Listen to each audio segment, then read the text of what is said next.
O assunto agora é saúde pública. A superlotação hospitalar em Mato Grosso do Sul se tornou um problema crônico. Converso hoje com a secretária agora, com a secretária municipal de saúde, Daiane Pupim, também com o diretor da FESAT, Robson Souto. A falta de leitos e a demanda crescente, aí, principalmente por doenças respiratórias, tem contribuído para essa situação em todo o estado. Eu até vi uma notícia recente agora que a Santa Casa de Campo Grande, por exemplo, tem até, Mauro, recusado pacientes por falta de leitos, superlotação. Então vamos saber da secretária, do diretor da FESAT, como que vocês estão lidando com essa situação, porque a demanda também aqui na nossa unidade tem aumentado muito por conta de doenças respiratórias nesse período do ano. Secretária, diretor, Robson, muito bom dia. Bom dia, Nestor, Mauro, ouvintes, um prazer estar aqui na rádio, junto com o Robinho. É um tema delicado, Nestor. Essa época do ano ela é sempre uma época de aumento de procura, principalmente por conta das síndromes gripais, e da dengue. A gente também não pode descartar a situação da Covid, que ainda circula, entre nós. E a gente sim viu um aumento já desde final de fevereiro, começo de março, um aumento da procura tanto no hospital quanto nas unidades de saúde, em especial crianças, por conta de problemas respiratórios. E isso não é algo único aqui do nosso município. A gente vê essa fala em todos os municípios. E sim, a Santa Casa de Campo Grande está enfrentando um problema muito complexo. Campo Grande decretou estado de emergência em saúde pública. E Três Lagoas, a gente viu aí pelas redes sociais, até a médica da UTI pediátrica pedindo apoio porque estava tudo muito lotado. Então esse é um cenário nacional que a gente vê desse aumento mesmo dessa procura por serviços de saúde, em especial crianças. O Robson, a FESAT, como que está essa demanda? A gente passa ali pelo pronto-socorro, a gente vê muita gente procurando atendimento. Como que está a situação? Bom dia. Bom dia, Nestor. Bom dia a todos os ouvintes. Nossa secretária Daia.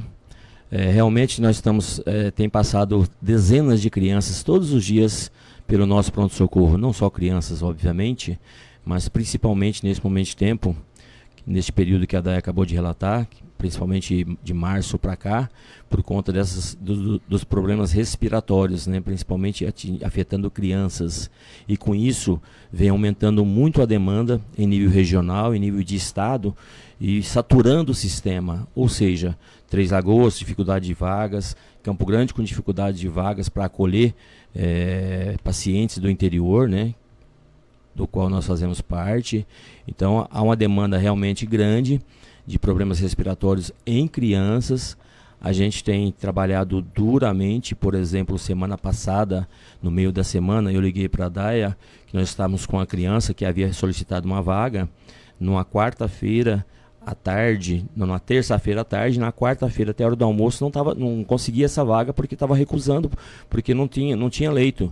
Eu até liguei para a Daiane, até com a voz até embargada um pouco, porque nos sensibiliza, e eu nem sei quem é a família, nem sei quem é a criança, mas independente de quem seja, isso vale relatar aqui, tanto eu quanto a Daiane, principalmente, e o nosso prefeito Zé Natan, todos os dias falamos com ele.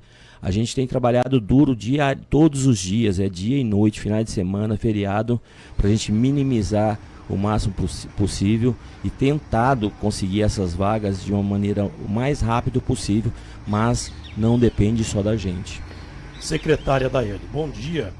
Inclusive, na última sexta-feira, tivemos aí a notícia de um boletim epidemiológico, boletim recente da Secretaria de Estado de Saúde, com relação às CISRAGs, as síndromes respiratórias agudas graves. E o quadro em Mato Grosso do Sul é muito preocupante, muito mesmo. E, infelizmente, lá no boletim, confirma um óbito de uma moradora de Aparecida do Taboado, uma mulher de 58 anos de idade, que veio a óbito no último dia 28 de abril. E, segundo o boletim da Secretaria de Estado de Saúde, por H1N1. E além deste óbito por H1N1, havia também 2 pessoas internadas do município de Aparecida do Taboado por esse subtipo da influenza. O que mais a Secretaria Municipal de Saúde recebeu de informação a respeito deste caso? Ou seja, é bom a gente explicar, porque às vezes a pessoa desassocia H1N1 da influenza.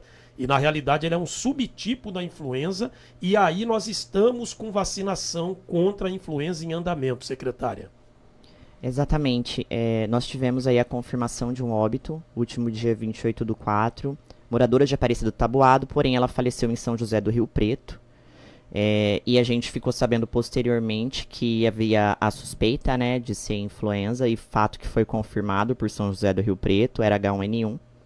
E isso é muito complicado, porque na semana passada eu estive aqui nesse lugar e falei que infelizmente a vacina ela só avança quando a gente acaba fatidicamente tendo um óbito e as pessoas acabam se alertando e assustando, né? E nós tivemos sim um óbito por H1N1, tá circulando H1 no município, né? A gente tem internações, a gente tem transferências por conta de síndrome gripal, e a vacina tá liberada para toda a população a partir de 6 meses de idade. Por que não toma antes? Porque não é preconizado dentro da bula do fabricante, tá? Então é a partir de 6 meses de idade.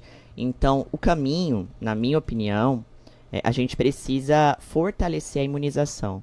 Porque só através dela a gente consegue conter um pouco o vírus. E aí a gente tem feito ações de final de semana.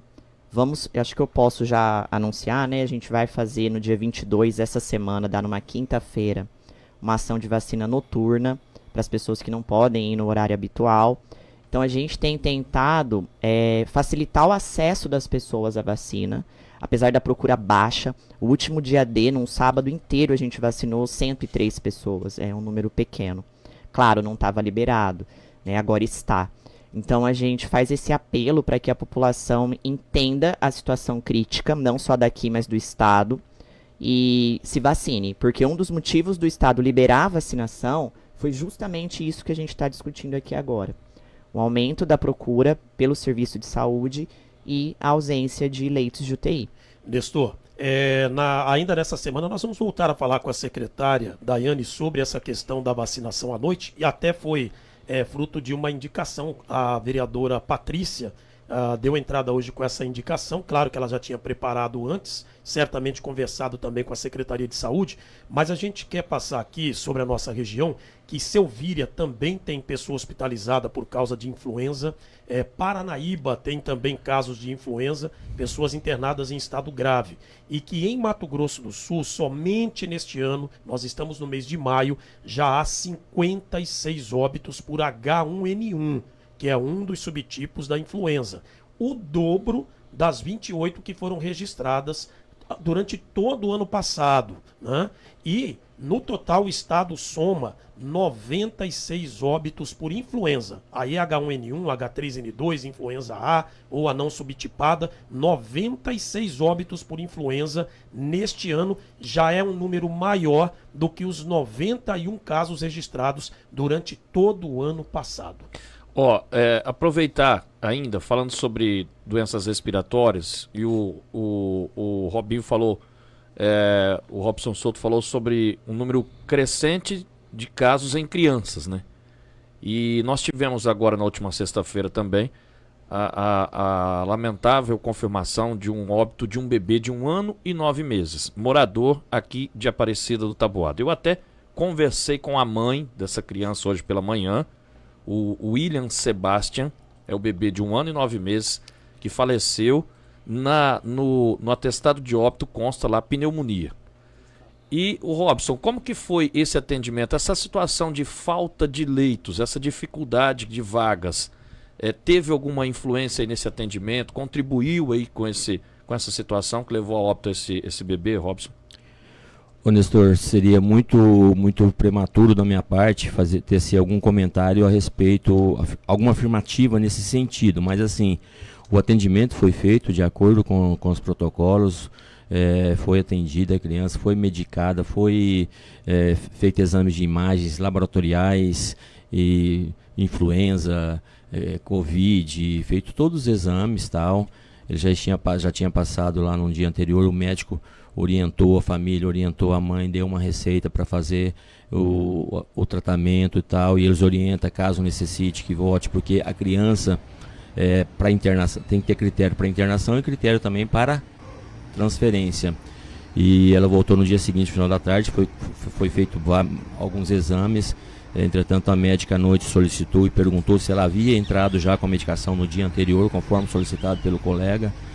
No prontuário consta que ela disse que não havia iniciado o tratamento através de medicamentos, né? Enfim, que a gente não vai jamais nesses casos polemizar, pelo contrário, a gente nesse momento de tempo a gente apenas quer ser solidário à família, né? Levar aí os sentimentos em nome do nosso hospital. A médica da noite pegou a criança, continuou o tratamento, solicitou a vaga já na primeira hora do dia seguinte. A vaga saiu umas 5 horas depois. Saiu até, não Saiu demorou rápido, tanto. Né? Foi até rápido. Foi até rápido, não foi tão demorado não. E foi na quinta-feira, logo cedo, já foi transferida para Três Lagoas, né? E foi solicitado UTI, obviamente, né? Que ela precisava de um tratamento intensivo, que tinha diagnosticado uma pneumonia, suspeita de uma pneumonia, e deu entrada lá no hospital na quinta de manhã. E segundo informações veio a óbito na sexta à tarde, né? Mas assim... A criança faleceu em Três Lagoas. Em Três Lagoas, ela ficou um dia e meio lá em Três Lagoas, internada na UTI e tal, conforme necessitava mesmo.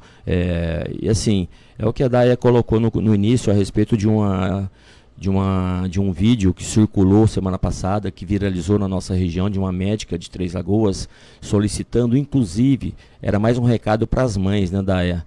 Para tomarem muito cuidado, que criança com síndrome respiratória não tem que frequentar festinha, não tem que ir aniversário, não tem que ir à escola, tem que ficar em casa.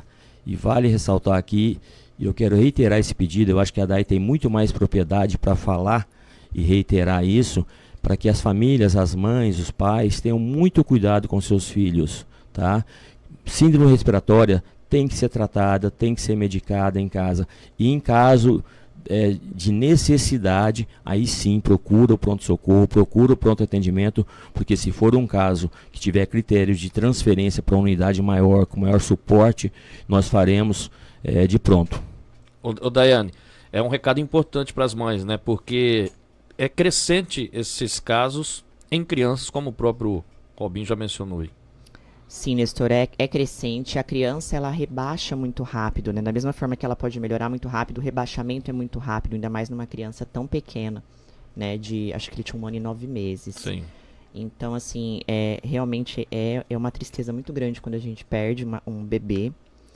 E a gente percebe que isso está ocorrendo no estado inteiro. No próprio boletim estadual, a gente tem as mortes por faixa etária e chama a atenção a faixa etária de crianças que estão perdendo a vida por conta de síndromes respiratórias. Um fato interessante, Nestor, é que um dos vírus que mais causam óbitos é o da bronquiolite. Acho que vocês já ouviram falar, todo mundo já ouviu falar nele, que é o que o Ministério da Saúde tem falado que vão incluir como uma vacina no SUS para as gestantes. E aí, vacinando a gestante, o bebê ele nasce com essa imunidade. Então, a gente espera isso ansiosamente, que o governo federal, de fato, mande essas vacinas, porque um dos vírus que mais tem matado bebês é o vírus cincinal, que é o da bronquiolite. Então, a gente tem esperado muito que essa vacina também chegue até nós, como as outras vacinas, né? Então, assim, tem vacina de pneumonia? Tem, que é a Pneumo 10. Então, assim, tem vacinas que são mais abrangentes? Sim, que é a Pneumo 23, mas o Ministério ele não preconiza, não libera essa vacina para crianças. Então, a gente tem que pensar que a gente tem que lutar com as nossas armas, né? Vacinar o que a gente puder as nossas crianças e sempre cobrar para que seja cada dia mais ampliada a vacinação, principalmente essa vacina contra a bronquiolite. A gente espera ansiosamente. O governo federal anunciou, deve ter, acho que foi em dezembro, foi a primeira vez que eles anunciaram que seria incorporado, mas até o momento não tem data para chegar essa vacina até os municípios. Então é algo que nos preocupa, porque precisa chegar logo e a gente precisa começar a vacinar as nossas gestantes. Secretário, então, e Robinho, diretor-presidente da FESAT, para que se evite a chegada de pacientes em quadro grave até o hospital, até o pronto-socorro, e para que se evite, inclusive, a aglomeração de crianças, principalmente, que estiverem aí gripadas ou com algum sintoma, é importante que a população se atente para a questão da vacinação. Hoje é a única via que nós temos para prevenir, correto, secretário? Sim, é o único jeito que a gente tem de conter esse vírus o máximo que a gente puder, né? E a vacina não significa que a criança não vai pegar gripe ou que eu não vá pegar gripe, né? Significa que a gente não vai evoluir para casos graves e nem a hospitalização e a óbito, que é isso que a gente precisa. E a vacina é uma dose.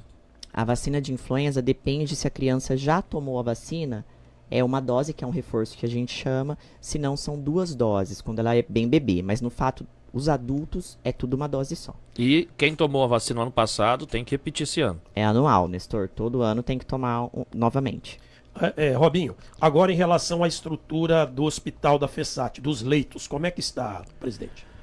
Bom, o Mauro, a gente está com a nossa estrutura, nós temos espaço físico ainda, nós temos condições de receber as pessoas, as crianças, etc e tal.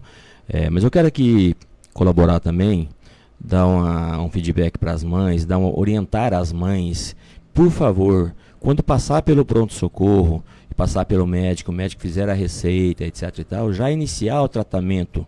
E por que você está dizendo isso, Robinho? Porque a gente tem tido relatos, e os médicos vieram até mim, de que talvez volta depois de 1 dia ou 2 dias, e aí pergunta-se para as mães, eu não estou falando que são todos os casos, tá? Mas existem alguns casos, a mãe ainda não iniciou o tratamento, não comprou medicamento, não pegou o medicamento na farmacinha. Então, eu quero aqui deixar essa orientação às mãezinhas, que quando passar por lá e o médico orientar e passar a receita, que se inicie de pronto o tratamento através de medicamento das suas crianças. Agora, com relação aos leitos, voltando à sua pergunta, Mauro, a gente tem espaço físico ali, a gente transfere, na verdade, a internação de criança tem que ter o critério de internação, porque o melhor lugar para a criança se recuperar é em casa, quando há um tratamento conservador, ou seja, quando há um tratamento através de medicamento. Quando não é o caso, e a gente não tem o suporte necessário aqui, aí sim fazemos todos os exames, anexamos, solicitamos a vaga e transferimos essa criança. Mas, repito, o sistema está superlotado na região e no estado. Para a gente ter uma ideia, só este ano em Campo Grande já registraram 113 mortes registradas em Campo Grande, por conta de doenças respiratórias em crianças. Bom, secretário, para a gente encerrar então, o recado final. Bom, Nestor, eu gostaria de fortalecer a questão da vacina, dizer que quinta-feira a gente vai voltar a falar sobre isso, mas vai ter vacinação noturna, não deixe para depois, vacine-se, principalmente as crianças. As vagas, realmente, como o Robinho comentou, tá complicado, vaga em UTI neonatal e pediátrica, então nós precisamos estar atentos, e atentos também em relação à higiene, manuseio, lavar as mãos, álcool gel, algo que a gente perdeu um pouco, né, quando passou o boom da pandemia. Então talvez seja necessário a gente investir um pouco mais, né, nesses cuidados. E dizer que tanto a FESAT, através, né, do Robinho e a Secretaria de Saúde estão à disposição, e que a gente espera conseguir muito em breve essa imunidade de rebanho. Robson, para a gente finalizar. Bom, Nestor, quero agradecer mais uma vez esse espaço aqui ao lado da Daiane. Muito importante a gente estar falando com a nossa coletividade através desse veículo tão importante de comunicação, que é a Cultura FM. E desde janeiro, aliás, sempre, né, Daia? A gente se fala, Nestor, várias vezes ao dia, não é um ou outro dia, não é todos os dias. A gente se fala várias vezes ao dia, trocando informações, trocando dados, indicadores, etc e tal, para melhor atender a população. Eu até disse esses dias para a Daia, e isso não é uma brincadeira, e não é jogar confete. Falei, olha, Daia, pessoas mais empenhadas e mais comprometidas do que nós dois. Eu falo nós dois porque nós temos a atenção básica e a gente está dirigindo a questão, o hospital, né, que é a unidade hospitalar. A gente com mais sincronismo, com mais harmonia e com mais parceria pode ter igual, mais do que a gente, não. Somos falhos, temos falhas, temos defeitos, mas a gente vem trabalhando fortemente para cuidar das nossas pessoas, mas é importante que as pessoas também cuidem de si e nos ajudem a cuidar delas. Tá certo. Falamos aqui com a secretária Daiane Pupim, secretária municipal de saúde, também com o Robson Souto, diretor da FESAT. É uma situação que preocupa, essa questão de saúde, superlotação hospitalar no Mato Grosso do Sul, e aqui pra gente não é diferente, né, Mauro?